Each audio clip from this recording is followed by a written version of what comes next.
Cantares de Salomão. Capítulo 1. Cântico dos Cânticos, que é de Salomão. Beije-me ele com os beijos da sua boca, porque melhor é o teu amor do que o vinho.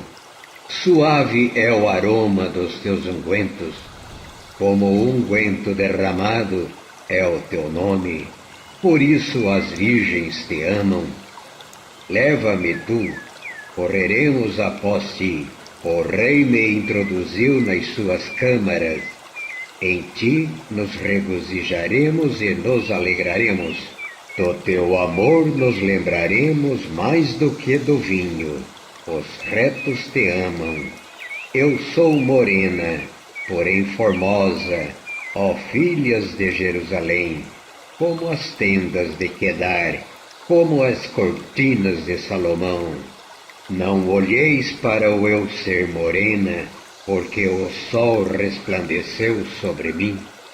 Os filhos de minha mãe indignaram-se contra mim, puseram-me por guarda das vinhas.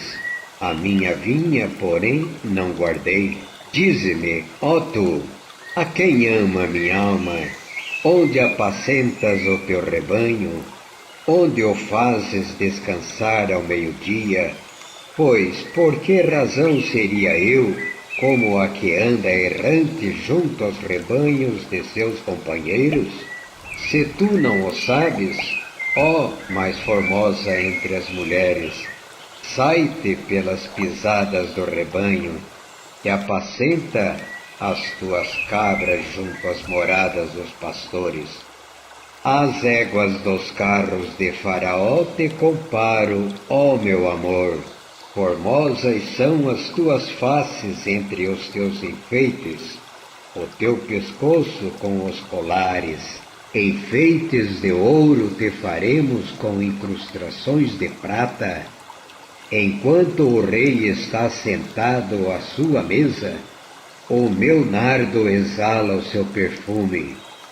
O meu amado é para mim como um ramalhete de mirra, posto entre os meus seios, como um ramalhete de rena nas vinhas de Engedi, é para mim o meu amado.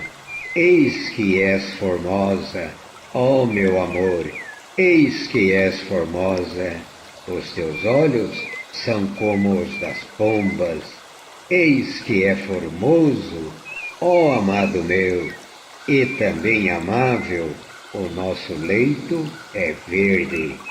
As traves da nossa casa são de cedro, as nossas varandas de cipreste.